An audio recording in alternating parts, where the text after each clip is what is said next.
Hey guys, what's up? Beeps here, and today I decided to make a new player guide. Christmas was just a couple of days ago, so I'm willing to bet that more than a few people got Sea of Thieves for Christmas, and you loaded up the game and you had no idea what was going on. The game doesn't exactly hold your hand, so I wanted to make a new player guide to make your lives a little bit easier by explaining how the game works and the first things that you should do when you start playing. Before we get on to the guide, however, I just wanted to thank everyone that watched my last video and left a comment. It was insane the amount of support that I got for my first ever YouTube video. Like, I didn't expect it to do that well at all. So thank y'all very, very much. And I also wanted to apologize for not coming out with a new video sooner. Because the last 3 months have been very hectic with everything that's going on in the world. I had college finals and it was the holidays, so I had to spend time with family. Um, but I'm hoping to get on a more consistent schedule and hopefully pump out at least one video a week from now on. There'll be guides and maybe some stream highlights once I figure out how to optimize my computer for streaming, because sometimes it lags a little bit, and I don't want to stream if it's going to be a crappy viewing experience. So I can't really guarantee that I'm going to get one video out a week, but because I still have to work my regular job and everything, but I'm definitely going to try. Anyway, enough with the rambling and on with the video. So, the first thing that you're going to want to do when you load up Sea of Thieves for the first time is go into your graphics settings. If you're playing on a computer and you care about your FPS, then I would highly, highly recommend turning your shadow detail all the way down to cursed. Cursed is the lowest possible graphics setting. You've got cursed, common, rare, legendary, and mythical. So I turn my shadow details all the way down, and as you can see, I turn pretty much everything else down to common or cursed. This just gives me a much higher frame rate. I do a lot of PvP, so I care about frame rate. But if you do not care about frame rate and you care about the way that the game looks, then you can, just set it to whatever you want. You can change all of these settings all the way up to Mythic, and the game looks absolutely incredible when you do this, and you still get a very high frame rate. But, it's just personal preference. Once you've taken a look at your graphics settings, then go down to accessibility settings and just take a look at some of the options that you have. This game has tons of different accessibility options, and the one setting that I use personally, like all the time, is this setting right here, the high contrast X marks the spot. This will basically turn all of the X's on your treasure maps from a red color to a white color. Now, for most people, this is probably not a huge deal, but I personally am very colorblind, and the X's on treasure maps with the default settings on are very hard for me to see. They completely blend in with like grass and stuff. I can't differentiate reds and greens very well, so I turn this on. And I've had friends tell me that even though that they're not colorblind, this is just a nicer setting to have on, just because when you look at a treasure map, you can easily pinpoint where the chests are because they're a bright white color. They stand out very, very much. So I would highly recommend turning this on. You can also change your field of view in the settings. I keep mine on max just for personal preference. Again, I do a lot of PvP, so I like having as high of a field of view as possible. You can get rid of some of these tall tale icons on the map if you want. Tall tales are just pretty much campaign missions, and you can see where you start them on the map. And if you don't like the big icons, then you can turn them off. It's not that big of a deal. And then you've just got your mouse sensitivity, your different weapon sensitivities. This is all personal preference. So once you have tuned your settings to the way that you like, then it's time to move on to the maiden voyage. Once you've selected your pirate and tweaked your settings to your liking, you will begin your adventures in the maiden voyage. The maiden voyage is a relatively new feature to the game that acts as a tutorial system. You'll be placed on an island and will be guided through some of the basics of the game, such as cooking food and healing, tracking down buried treasure, and repairing your ship and learning how to sail it. At any time, if you've already completed the maiden voyage, or if you started playing the game before the maiden voyage was introduced, you have the option of joining the maiden voyage in the main menu, as I'm doing right now.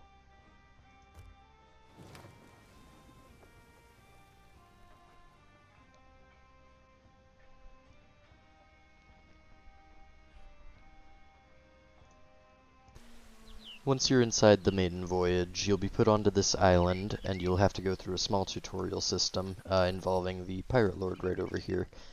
And he'll help you through the basics of the game and, so some of the things that you have to do. And once you've completed the little tutorial, he'll actually tell you to go off and explore the island on your own. So I'm not going to get into any spoilers or anything, because I want y'all to actually explore the island, but there are some cosmetics you can earn, and there's a bit of gold that you can find, which will be very, very valuable if you do manage to get it. So yeah, I would absolutely recommend exploring the island, learning about some of the systems of the game, and yeah, just have fun with it. It's a very cool little tutorial, and it's a beautiful island, as you can see. Now, once you've completed the maiden voyage, you'll be put into a real server with other players. A few more tutorials might pop up, but for the most part, you are now free to do whatever you want. There are many different things you can do in Sea of Thieves, from exploring to treasure hunting to taking on krakens and megalodons, but before you rush off, first take some time to look around the island that you've spawned on. When you load into a server for the first time, you will spawn at a special island called an outpost. There are several outposts scattered all around the map. If you've already completed the maiden voyage and you're coming back to the game after a break, you'll see a menu that will ask you which ship type you want to join into the server with. There are currently 3 ship types in Sea of Thieves: the sloop, the brigantine, and the galleon. If you're playing alone or if you're playing with one friend, pick the sloop. The sloop is a small and highly maneuverable ship meant to be sailed with 1 or 2 people. It has 1 cannon on each side, and it's also the fastest ship when sailing directly against the wind. If you're playing with 2 friends, pick the brigantine. This ship is long and very low to the water, making it a very hard target to hit if you're fighting on the open ocean. It's meant to be crewed by 3 people. It's less maneuverable than a sloop and more maneuverable than a galleon, and it's incredibly quick when sailing with the wind, only beaten out slightly by the galleon. It has 2 cannons on each side, providing quite a bit of firepower, and it also has 2 sails that need to be managed instead of the sloop's 1 sail. If you're playing with 3 other friends, then choose the galleon. This hulking ship is meant to be crewed by 4 players and has a devastating broadside potential of 4 cannons on each side. It's the biggest ship in the game, and it does not maneuver very well, so it's a huge target, but it will actually only take on water if it's struck in the lower deck. As you can see, this ship is the only ship in the game that has 2 separate decks, separated by a stairwell. If you're hit in the top deck, you actually won't immediately take water from that hole, as the water needs to rise up to this second staircase before water will actually start coming into the holes on the second deck. But if you're hit on the first deck, then you're going to take water immediately. This ship is actually the fastest in the game when sailing in a straight line with the wind, but it's quite slow and easy to outrun otherwise, and it also has 3 sails that need to be managed. There's actually a fear factor that comes with this ship too, as people will usually just run away from you if you're going towards them with this thing, because it's a pretty scary ship to see coming charging at you.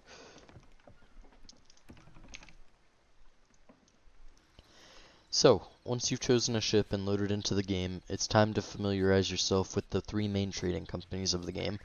There are 3 trader NPCs on each outpost, 1 for each of the 3 main trading companies.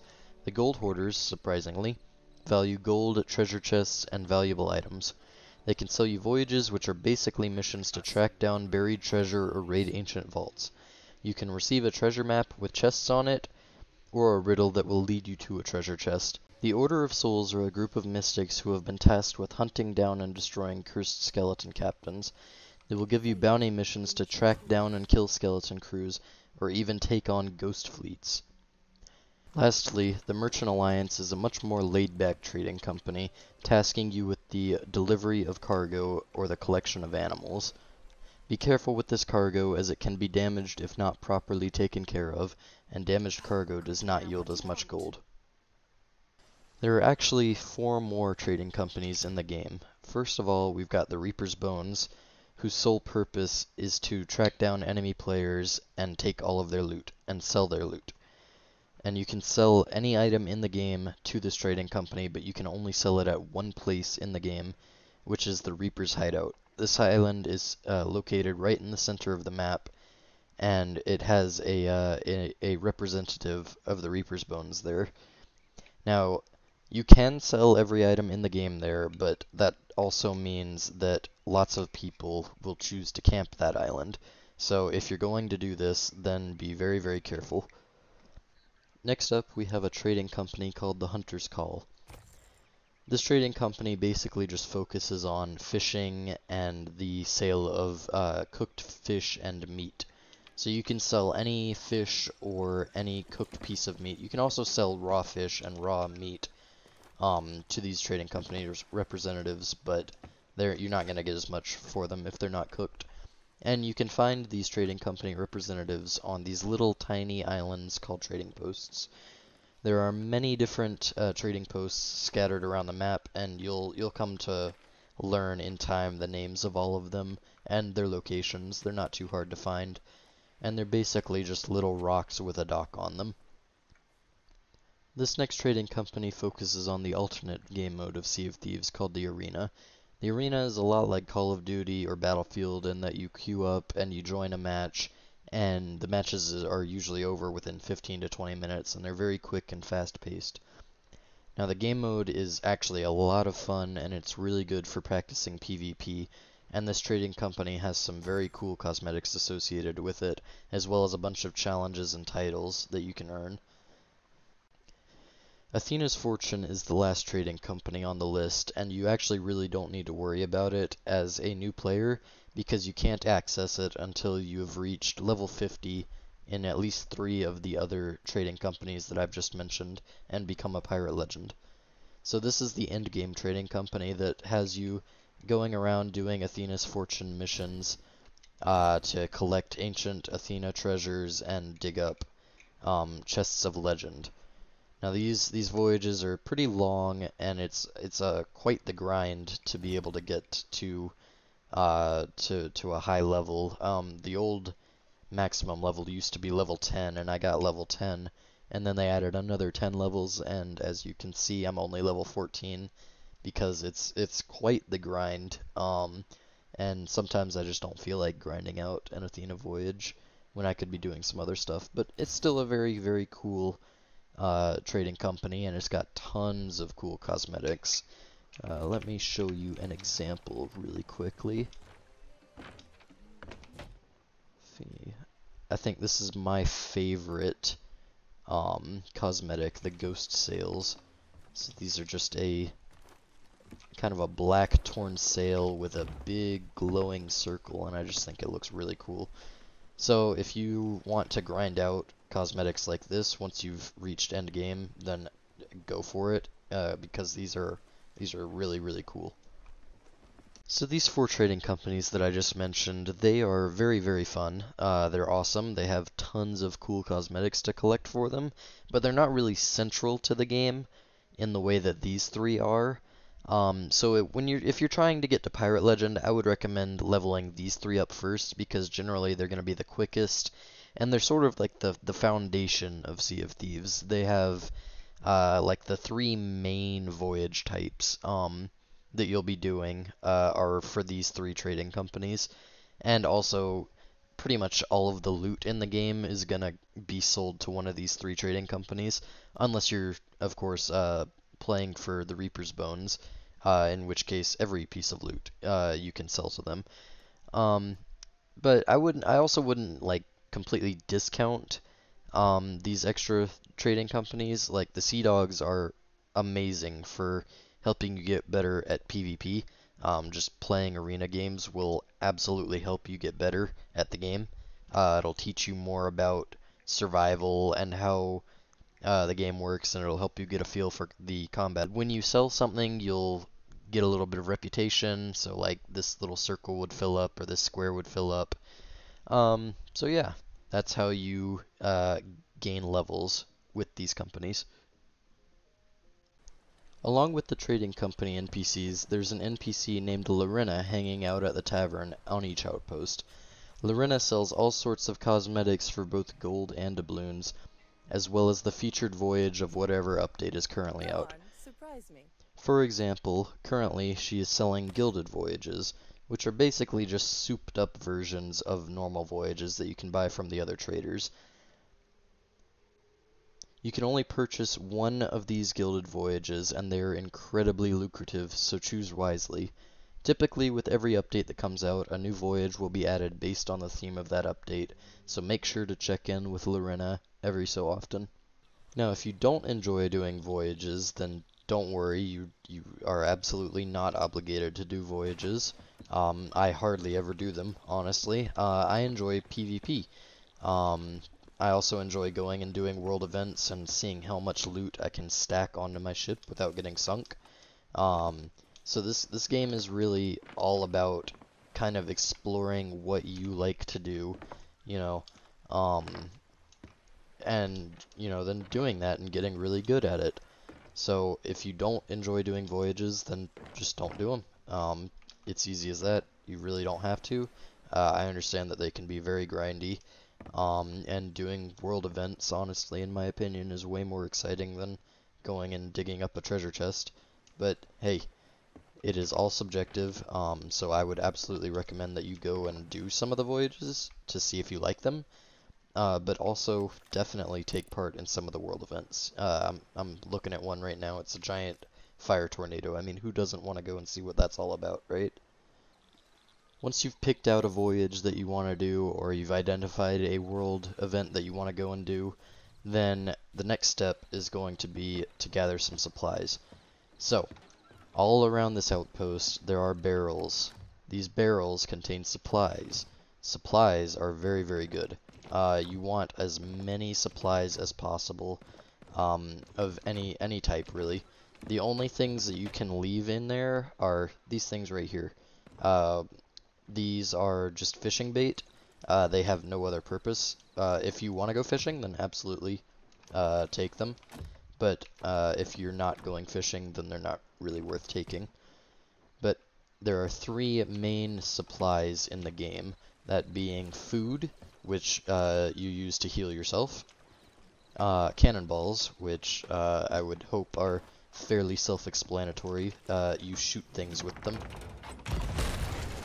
And planks, which can be used to patch holes in your ship, or your ship can also take module damage. Now, it can take damage to the mast, to the steering wheel, and to the capstan right here. So, for the capstan, both of these little arms on the sides can get blown off, and then you won't be able to, like, raise your anchor, which is not a good thing. You don't want that. Your steering wheel can have pegs blown off of it, and then it makes the steering wheel take a lot longer to turn, which is also not good, because you want to be as maneuverable as possible in a fight. And the mast, arguably the worst thing to have damaged. If it takes 3 hits from cannonballs or 1 hit from this special cannonball called a chain shot, then it will fall over and you will stop moving. Since your sail isn't, picking up the wind anymore, you're gonna slow down and you're gonna stop moving, which is gonna make you a sitting duck. So, in order to prevent all of this, we're gonna collect some supplies on the islands. Now you can put your cannonballs and your throwables. Throwables are kind of like grenades. You've got fire bombs and you've got blunderbusses, or blunder bombs. The blunderbuss is a gun, but basically fire bombs set your ship on fire, and blunder bombs are kind of like a shotgun blast that you can throw. So you can hurt yourself with that, and it also knocks people back quite a lot. I'm gonna put this fire out real quick before it causes any issues. So you put your cannonballs, your throwables, and your chain shots in these 2 barrels right here. Now, if you go down here, then you've got your wood plank barrel, and you've got your food barrel. Now you spawn with a default 8 bananas in each barrel, and 15 planks, and I believe 40 cannonballs total. So that is maybe enough for one fight. So you're definitely going to want to go around the island and collect all of the supplies in these barrels. I'm just looking at these barrels right here, but there are barrels all over these outposts. So you basically want to clear them out. So, once you're happy with the amount of supplies that you've got, then go ahead, if you're doing a voyage, go ahead and head to your voyage table on your ship. And you're going to interact with the table, and you're going to place down the voyage that you want to do. So, for this example, I'm just going to do this random gold hoarder mission that I just bought. So it's going to get put down on the table, and you're going to vote for it, and it will activate. If you're playing alone, then it's going to activate immediately. If you have other people in your crew that you're playing with, then you're going to have to yell at them to come and vote on the voyage too. And once everyone votes, then it will activate. Now, once you've activated the voyage, you're going to receive either a map or multiple maps. It's kind of random, just depending on which voyages you're doing. So you're going to open your quest radial, and you're going to have a map. So, this map is a map for Snake Island. I've memorized pretty much exactly what every island in the game looks like. But if you're a new player, then you're not gonna be able to tell what island this is right away. So we're going to go to our map right here. So we're gonna start looking around for an island shaped like the one on our treasure map that we have. And, you know, it might take a few minutes to find it. Sometimes it's kind of hard to find, but I know that Snake Island is right here. So once you find it, then you're going to click to mark it on the map, and then you are going to pretty much start to set sail. So I can see that I'm right here at Golden Sands Outpost, and Snake Island is southeast of me. So I'm going to raise my anchor.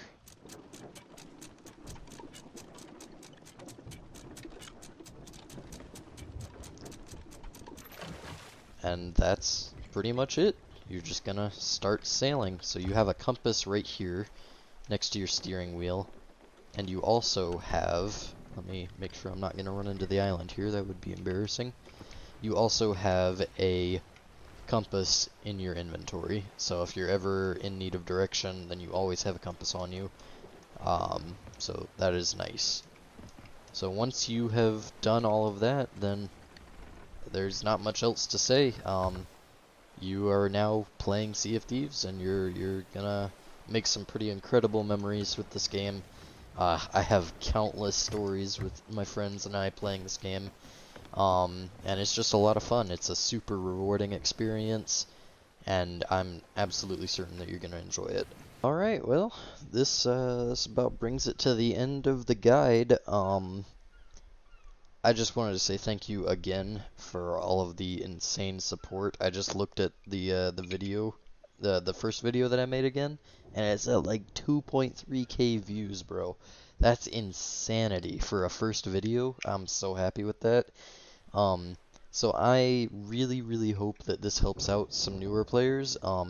If there are any things that you need explaining, like how exactly to repair your ship, or some other, you know, little small things that I might have left out in the guide, then, you know, just drop a question in the comments and I will absolutely get to you on that.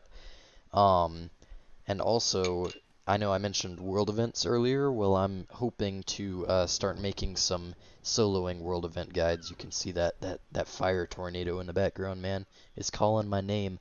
But anyways, I do want to make some solo guides, because I do play a lot of solo Sea of Thieves, and I play, I would say 99% of my time in a sloop with me and one other friend. So I'm gonna have tons of sloop guides coming out, tons of solo guides. I'm really excited to do some of this stuff, and if y'all want to see any specific videos, then please don't hesitate to ask. I already have a pretty huge list of requests actually, so it might take me a little while, but I'm gonna get there, I promise. So all right, that's enough of my rambling. Thank you again for watching. It means the world to me. It really does. And I'm gonna go now before these dudes start shooting at me. So, thanks again for watching, and I hope y'all have an amazing day. And an amazing year, by the way. Happy 2021. Peace.